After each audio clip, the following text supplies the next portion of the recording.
Good morning. ચલો કે last આપણે કોણીય વેગમાન અને ટોર્ક કણ પર લાગતું અને કણોના તંત્ર પર લાગતું એના ઉપર ચર્ચા કરી અને પ્લસ કણોના તંત્ર માટે કોણીય વેગમાન અને ટોર્ક વચ્ચેનો સંબંધ એના ઉપર ચર્ચા કરી. આજે આપણે કોણીય વેગમાન સંરક્ષણનો નિયમ કણોના તંત્ર માટે એપ્લાય કરીએ. તો આપણે જોયું કે સંબંધ આપણી પાસે છેલ્લે શું આવ્યો, તો dl/dt બરાબર ટોર્ક એક્સટર્નલ, મતલબ કે બાહ્ય ટોર્ક એ કોણીય વેગમાનના સમય દરના ફેરફાર જેટલો હોય. જો બાહ્ય ટોર્ક પરિણામી બાહ્ય ટોર્ક શૂન્ય હોય તો એટલે કે ટોર્ક એક્સટર્નલ બરાબર 0, તો dl/dt બરાબર પણ શું થાય 0. અને જો dl/dt બરાબર 0 થાય તો આપણે કહી શકીએ L બરાબર અચળ. એક તો આપણે આ પોઈન્ટ કહી શકીએ. L બરાબર અચળનો મતલબ સિમ્પલ થાય કે હવે જો મારાને શબ્દોમાં લખવું હોય તો જો કણોના તંત્ર પરનું કુલ બાહ્ય ટોર્ક શૂન્ય હોય તો આ તંત્રના કુલ કોણીય વેગમાનનું સંરક્ષણ થાય. તો બીજી ભાષામાં કહીએ તો તંત્રનું કુલ કોણીય વેગમાન અચળ રહેશે. જ્યારે કોણીય વેગમાન એ સદિશ રાશિ છે અને જો કોણીય વેગમાન અચળ રહેતું હોય તો આપણે જાણીએ છીએ કે કોણીય વેગમાન સદિશ હોવાને કારણે ત્રિપરિમાણમાં એના 3 ઘટકો હોય. એક્સ અક્ષ પરનો ઘટક આપણે લખીએ તો Lx, વાય અક્ષ પરનો ઘટક આપણે કહીએ તો Ly અને ઝેડ અક્ષ પરનો ઘટક કહીએ તો Lz. યાદ રાખજો, આ ત્રણે ત્રણ એક્સ વાય ઝેડ અક્ષો ઉપરના ઘટક છે અને આપણે જાણીએ છીએ કે અક્ષ પરના ઘટકોને આપણે અદિશ સ્વરૂપે પણ લઈ શકીએ, એટલે ત્યાં આપણે એને અદિશ સ્વરૂપે રિપ્રેઝેન્ટ કરેલા છે. તો 3 અદિશ સમીકરણ આના મળે આપણને. Lx બરાબર અચળ થાય, Ly બરાબર અચળ થાય, Lz બરાબર અચળ થાય, જ્યાં Lx, Ly અને Lz એ કોણીય વેગમાન Lના અનુક્રમે x, y અને z અક્ષો પરના ઘટકો છે. તો અચળ છે એટલે એનું કોઈક મૂલ્ય હશે. તો આપણે કહી શકીએ કે અહીંયા Lx બરાબર k1 હોઈ શકે, Ly બરાબર k2 હોઈ શકે, Lz બરાબર k3 હોઈ શકે. યાદ રાખજો, 3 સમાન હોય એવું કંઈ આપણે અહીંયા ક્લિયર નથી કહી શકતા. સમાન હોય પણ અથવા ન પણ હોય, અને એટલે જ અચળાંકો આપણે જુદા જુદા ધારેલા છે, k1, k2, k3. પણ હા, અહીંયા ક્લિયર છે કે જો Lનું સંરક્ષણ થાય તો Lxનું સંરક્ષણ થાય, Lyનું સંરક્ષણ થાય, Lzનું સંરક્ષણ થાય. બીજી ભાષામાં કહીએ, જો L અચળ હોય તો Lx અચળ હોય, Ly અચળ હોય, Lz અચળ હોય. તો અહીંયા આપણે જે આ સ્ટેટમેન્ટ આપ્યું એને કોણીય વેગમાનનો સંરક્ષણનો નિયમ કહેવાય છે. જો કણોના તંત્ર પરનું કુલ બાહ્ય ટોર્ક શૂન્ય હોય તો આ તંત્રના કુલ કોણીય વેગમાનનું સંરક્ષણ થશે. તો આને કોણીય વેગમાન સંરક્ષણનો નિયમ તંત્ર માટે કહી શકાય. બરાબર.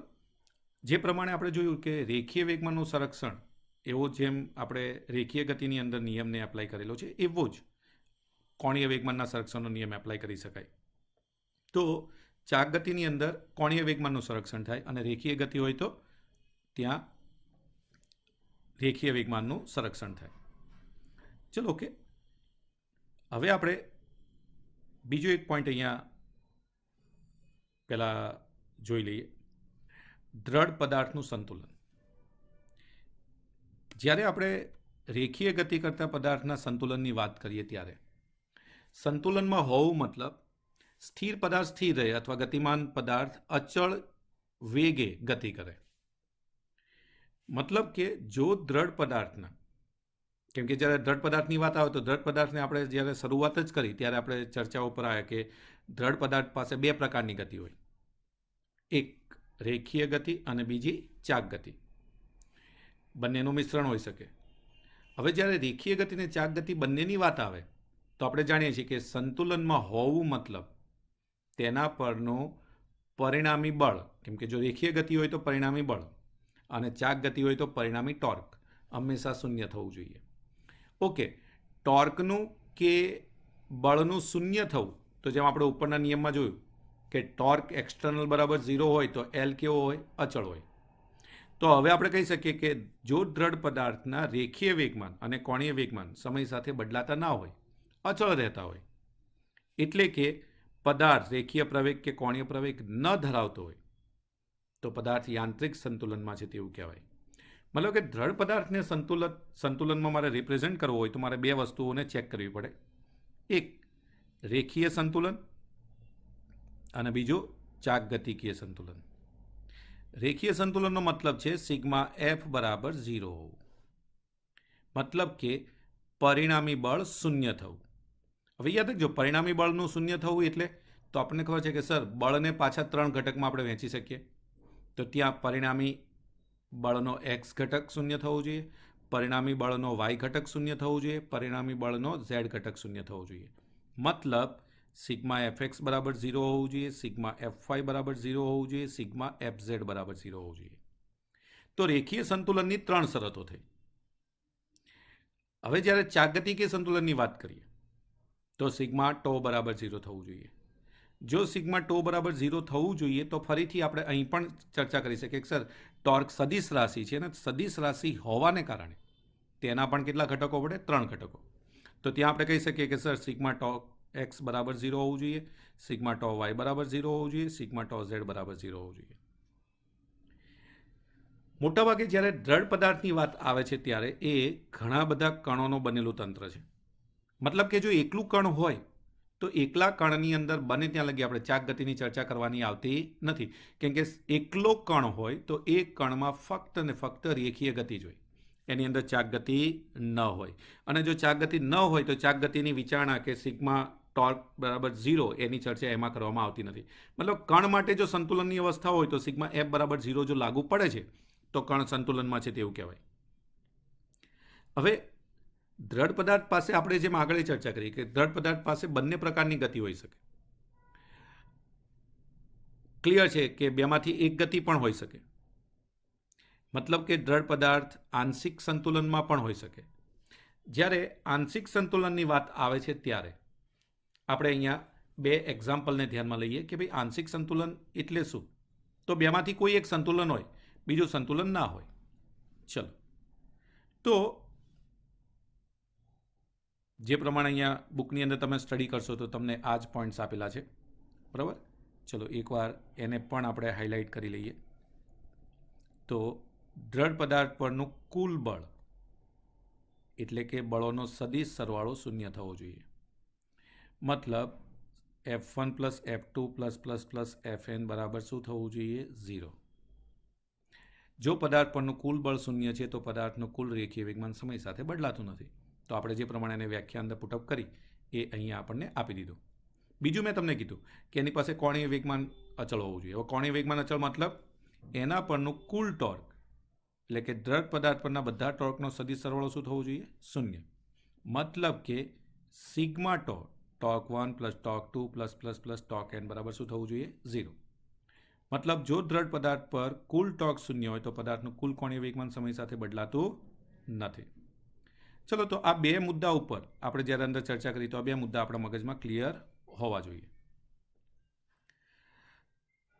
હવે જ્યારે અહીંયા આપણે વાત કરીએ છીએ કે ભાઈ ચાકગતિકીય સંતુલન છે કે રેખીય સંતુલન છે, તો જ્યારે ચાકગતિકીયની વાત આવે છે ત્યારે આપણને ખબર છે કે આપણે હંમેશા ઉગમ બિંદુની સાપેક્ષ ટોર્કની રિપ્રેઝન્ટેશન કરીએ. જો સ્થાનાંતરણ સંતુલનની શરત હોય તો દ્રઢ પદાર્થ માટે એ નોર્મલી લાગુ પડતી હોય તો ઉગમ બિંદુમાં આવા કોઈપણ સ્થાનની અસર થશે નહીં, કેમ કે જ્યારે સિગ્મા એફની વાત કરીએ છીએ ત્યારે આપણે ઉગમ બિંદુની ચર્ચા કરવાની જરૂર નથી. હા, ચાકગતિની જ્યારે વાત આવે ત્યારે મોટાભાગે આપણે ઉગમ બિંદુની ચર્ચા કરીએ છીએ ટોર્કને રિલેટેડ. પણ આપણે એવા ઉદાહરણ પણ લઈ શકીએ છીએ કે જેમાં એ ઉગમ બિંદુના સ્થાન પર આધાર રાખતું નથી, જેવું કે બળયુગ્મ. જ્યારે બળયુગ્મ લાગે છે ત્યારે એ વખતે સ્થાનાંતરણ સંતુલનમાં દ્રઢ પદાર્થ પર લાગતા બે બળોનો વિશિષ્ટ કિસ્સો છે. તો આની અંદર આપણે કદાચ ઉગમ બિંદુ ક્યાં છે એની ચર્ચા કરવાની જરૂર પડતી નથી. જે પ્રમાણે મેં તમને કીધું એ પ્રમાણે કે સિગ્મા એફ બરાબર 0 અને સિગ્મા ટો બરાબર 0નો મતલબ શું થાય? તો અહીંયા આપણી પાસે ક્લિયર છે કે 3 ઘટકોની અહીંયા ચર્ચા આવે અને 3 ઘટકોની ચર્ચા આવે એટલે પહેલું આ ઇક્વલ ટુ 0 હોવું જોઈએ. મતલબ sigma f i x, sigma f i y, sigma f i z. યાદ રાખજો, અહીંયા એફઆઈ એક્સ આઈમાં કણ પર લાગતું બળ છે, એફઆઈ વાય આઈમાં કણ પર લાગતા બળનો વાય ઘટક છે અને એફઆઈ ઝેડ આઈમાં કણ પર લાગતા બળનો ઝેડ ઘટક છે. તો ત્યાં એ લોકોએ આઈ એક્સ, આઈ વાય ને આઈ ઝેડથી રિપ્રેઝેન્ટ કર્યું. મેં generalise sigma f x, sigma f y, sigma f z represent કરેલું છે. એ જ રીતે ટોર્કને પણ એમણે એ જ રીતે રિપ્રેઝેન્ટ કરેલું છે. તો ટોર્કના પણ ત્રણેય ઘટકોનો સરવાળો શું થવો જોઈએ? 0. ચલો, આ થઈ ગઈ બુકની અંદર શું વસ્તુ આપેલી છે તે. હવે મેં તમને કીધું એમ કે જ્યારે દ્રઢ પદાર્થની યાંત્રિક સંતુલનની વાત આવે ત્યારે આપણે જાણીએ છીએ કે જ્યારે ટોર્કની ગણતરી કરવામાં આવે ત્યારે ટોર્ક વાસ્તવમાં શું છે? તો ટોર્ક એ મોટા ભાગે આપણે જાણીએ છીએ એ પ્રમાણે કે ટોર્ક એ આર ક્રોસ એફ છે. અને આપણે જાણીએ છીએ કે આર ક્રોસ એફ એ આર અને એફથી બનતા સમતલને કેવું હશે? લંબ હશે. માની લો કે એફ અને આર XY સમતલમાં છે. તો અહીંયા આપણે એક પોઈન્ટને ખાસ આ રીતે રિપ્રેઝેન્ટ કરી શકીએ કે બળયુગ્મની પછી આપણે ચર્ચા કરીએ છીએ. અહીંયા આપણે જોવા જઈએ કે જો XY સમતલ હોય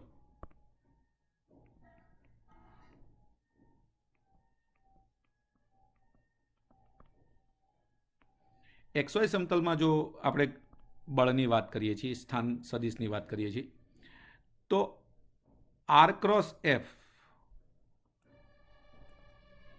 એ XY સમતલને કેવો હશે? લંબ.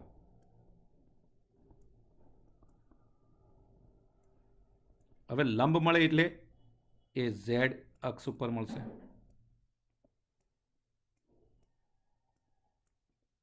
એનો મતલબ થયો કે XY સમતલની અંદર જો ટોર્ક લાગતું હોય, એટલે કે XY સમતલની અંદર જો આર અને એફ રિપ્રેઝેન્ટ કરેલા હોય તો ટોર્ક હંમેશા Z અક્ષ ઉપર મળે. તો આ કેસની અંદર આપણે ખાલી સંતુલન માટે કેટલી વસ્તુ લેવી પડે? તો એફ ક્યાં હશે? XY સમતલમાં. અને જો એફ XY સમતલમાં હશે તો ત્યાં આપણે બે જ ઘટકો શોધવાના થશે. સિગ્મા FX બરાબર 0, સિગ્મા FY બરાબર 0, કેમ કે એફ XY સમતલમાં છે અને જો એફ XY સમતલમાં હોય તો એને ફક્ત કેટલા ઘટક હશે? બે ઘટક. તો એનો મતલબ એવો થઈ ગયો કે ટોર્ક ક્યાં હશે? Z અક્ષ ઉપર. તો આપણે શું પ્રૂવ કરવું પડશે? સિગ્મા ટો Z બરાબર 0. મતલબ કે જો કોઈ દ્રઢ પદાર્થ છે તો એના માટેની આપણી પાસે યાંત્રિક સંતુલન માટેની 6 સ્વતંત્ર શરતો છે. 3 બળની અને 3 ટોર્કની. પરંતુ આપણે મોટા ભાગે યાંત્રિક સંતુલન 3 શરતોથી જ રિપ્રેઝેન્ટ અથવા સાબિત કરી શકીએ છીએ કે પદાર્થ સંતુલનમાં છે કે નહીં. મતલબ કે જ્યારે યાંત્રિક સંતુલન માટે, તો જો અહીંયા આપણને એક વાક્ય આપેલું છે, વાક્ય ક્લિયર સમજી લેશો તમે કે યાંત્રિક સંતુલન માટે માત્ર 3 જ શરતો સંતુષ્ટ થવાની જરૂર પડે છે, જેમાંની સિગ્મા FX અને સિગ્મા FY આ બે શરતો સ્થાનાંતરણ સંતુલનને અનુરૂપ છે અને સિગ્મા ટો Z એ ચાકગતિકીય સંતુલનને અનુલક્ષીને છે. મતલબ કે તમારે 3 શરતોને આધારે જ તમે કહી શકો કે પદાર્થ સંતુલનમાં છે કે નહીં. હવે જેમ આપણે આગળ ચર્ચા કરી કે કોઈ જે પદાર્થ છે એ પદાર્થ આંશિક સંતુલનમાં હોઈ શકે, એટલે કે તે સ્થાનાંતરણ સંતુલનમાં હોય અથવા ચાકગતિકીય સંતુલનમાં હોય. મતલબ કે બેમાંથી એક જ સંતુલન હોય, બંને સંતુલન એક સાથે ન પણ હોય, અથવા બંને એક સાથે પણ હોય. ક્લિયર છે કે આમાંથી કોઈ પણ પોઈન્ટ લઈ શકીએ. ચલો, હવે અહીંયા આપણે બે ઉદાહરણ લઈએ. અહીંયા તમને એક સળિયો આપેલો છે. તમે જોઈ શકો છો કે અહીંયા જે સળિયો છે, સળિયો AB, એ AB બહુ જ હલકો સળિયો છે.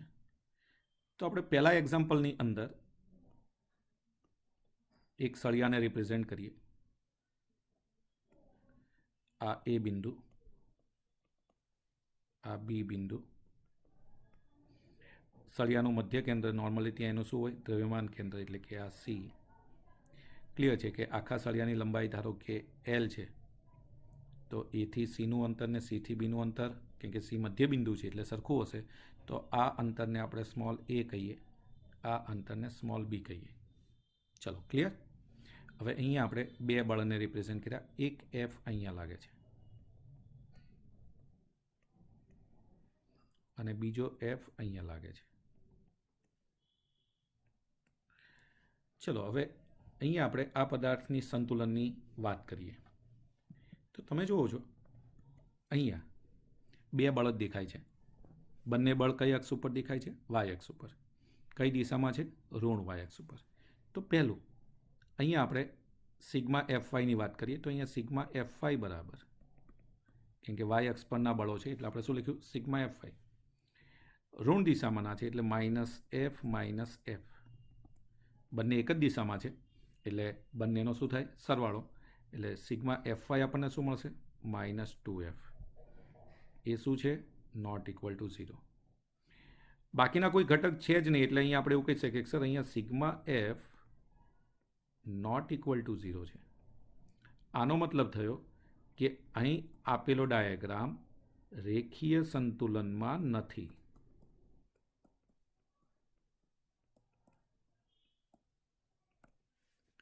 હવે આપણે ચાક ગતિની વાત કરીએ. ચાક ગતિની જ્યારે પણ વાત આવે એટલે ટોર્કને આપણે રિપ્રેઝેન્ટ કરવાનું થાય. હવે તમારે ટોર્કની જ્યારે વાત આવે તો અહીંયા ટોર્કને કેલ્ક્યુલેટ કરવા માટે આપણી પાસે કેટલી વસ્તુઓ હોવી જોઈએ? તો આપણને ખબર છે સર ટોર્ક બરાબર RF sin θ. મૂલ્ય કેટલું થાય ટોર્કનું? RF sin θ. તો એક તો એ પાસે ઉદ્ભવતું ટોર્ક. તો પહેલાં આપણે લઈએ એ પાસે ઉદ્ભવતું ટોર્ક.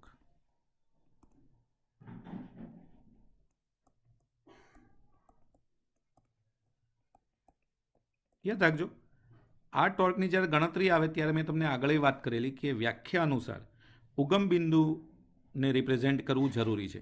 એટલે અહીંયા આપણે કહીએ સીને અનુલક્ષીને.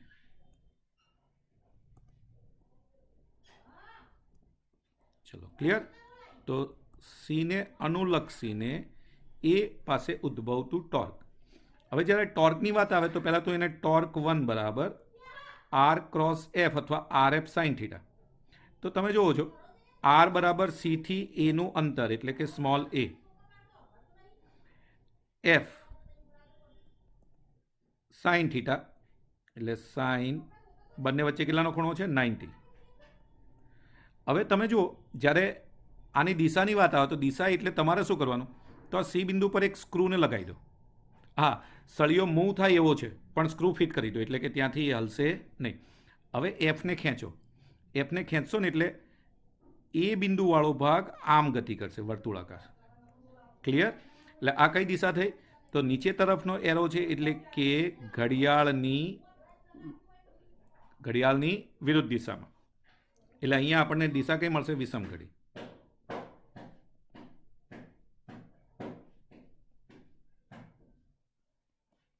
ચલો આ દિશા થઈ ગઈ. હવે બી બિંદુ પાસેનું ટોર્ક આપણે કહીએ તો બી બિંદુ પાસેનું ટોર્ક, ઉદ્ભવતું ટોર્ક, ટોર્ક 2 બરાબર, ફરીથી સૂત્ર મૂકીએ તો એ એફ સાઇન 90, કેમ કે બંને વચ્ચે ખૂણો 90 નો જ બને છે. પણ આ કઈ દિશા હશે? સમઘડી. કેમ? કારણ કે આને ખેંચશો ને એટલે આમ સળિયો ફરશે, આમ ગોળ ફરશે. એટલે આ દિશા થઈ સમઘડી. અહીંયા તમે જુઓ છો એ એફ સાઇન 90, એ એફ સાઇન 90 મતલબ કે ટોર્ક બંને સમાન છે. હવે જો આપણે એક દિશાનું ટોર્ક ધન લઈએ તો બીજી દિશાનું ટોર્ક શું થાય? ઋણ. એટલે અહીંયા પરિણામી ટોર્ક એટલે સિગ્મા ટો બરાબર ટોર્ક 1 પ્લસ ટોર્ક 2 બરાબર શું થઈ જશે? 0. તો અહીંયા સિગ્મા ટો બરાબર 0 છે. મતલબ કે અહીંયા આપણે કહી શકીએ કે આપેલી આકૃતિ ચાક ગતિકીય સંતુલનમાં છે.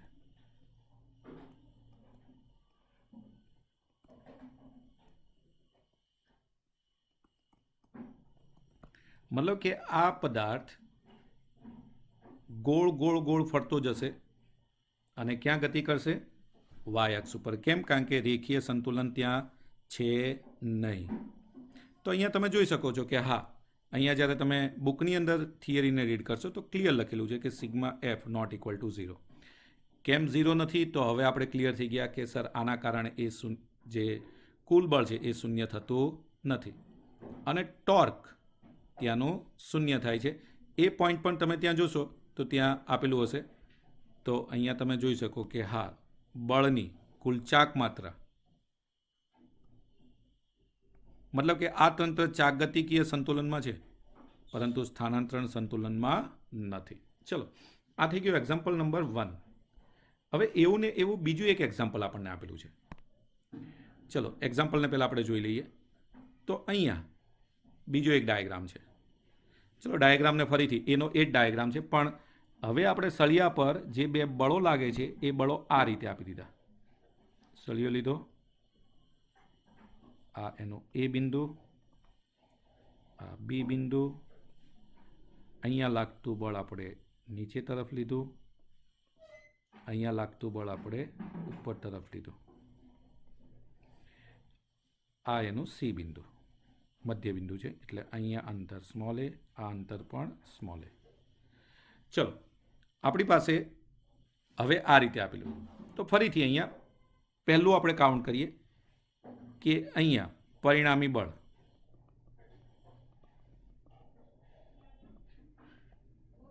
બરાબર, તો આપણને કહ્યું સર અહીંયા વાય અક્ષ ઉપરના જ બળો છે એટલે સિગ્મા એફ વાય બરાબર.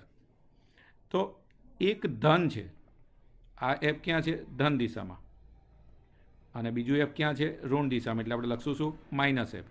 બંને પરસ્પર સમાન મૂલ્યના અને વિરોધી છે, એટલે આના બરાબર શું થઈ જાય? 0. મતલબ અહીંયા આપણે કહી શકીએ કે અહીં સિગ્મા એફ બરાબર 0 હોવાથી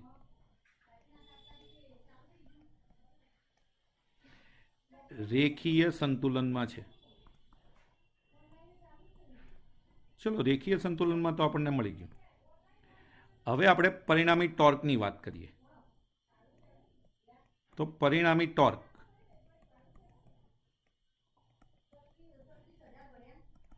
હવે ધારો કે ફરીથી આપણે એ જ પોર્શન ઉપર જઈએ, તો અહીંયા સી ઉપર શું મૂકી દો તમે? એક સ્ક્રૂને ફિટ કરી દો. હવે એફને ખેંચો, એફને ખેંચશો એટલે એ વાળો ભાગ આમ ગતિ કરશે, વર્તુળાકાર, કેમ કે સી ફિટ છે એટલે.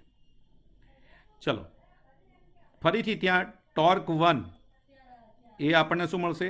એ એફ સાઇન 90. અને દિશા, તો આ દિશા આપણને કઈ મળે છે? વિષમ કડી.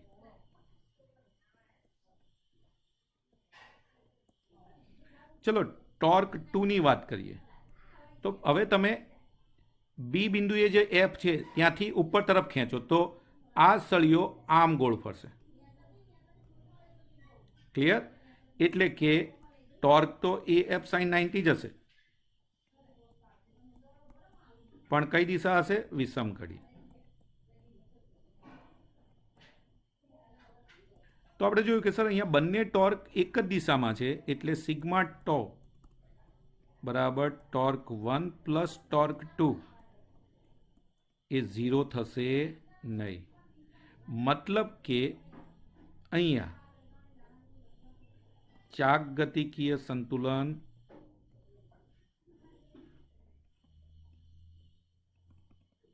નથી. મતલબ કે આ કેસમાં શું થશે? આ પદાર્થ કોઈ પ્રકારની રેખીય ગતિ નહીં કરે, પણ ફક્ત શું કરશે? ચાક ગતિ કરશે, એટલે કે આ પદાર્થ ગોળ ગોળ ફરશે. હવે ખાસ અહીંયા જે આ આકૃતિની અંદર જે આપણે બે બળો દર્શાય, તો તમે પેલા બળોને બંને જુઓ. અહીંયા જે બે બળ મૂકેલા છે બંનેના મૂલ્ય કેટલા દેખાય છે? Small F. મતલબ બંને સમાન મૂલ્યના છે, બંને પરસ્પર વિરોધી છે, બંને એક રેખા ઉપર નથી. તો આવી બે બળોવાળી જે રચના હોય આને બળ યુગ્મ કહેવાય. તો અહીંયા આપણે જોઈ શકીએ છીએ કે બળ યુગ્મની મેં તમને અહીંયા વ્યાખ્યા આપેલી છે. બળ યુગ્મ એટલે બે સમાન મૂલ્યના તથા પરસ્પર વિરુદ્ધ દિશામાંના એક રેખસ્થ ના હોય તેવા બળોની જોડને બળ યુગ્મ અથવા ટોર્ક કહે છે. મતલબ કે બળ યુગ્મ અથવા ટોર્કની જો આપણી પાસે વ્યાખ્યા આવે તો આપણે આ પ્રમાણે એની વ્યાખ્યાને રજૂ કરવાની. ફરીથી વ્યાખ્યા સમજી લેજો.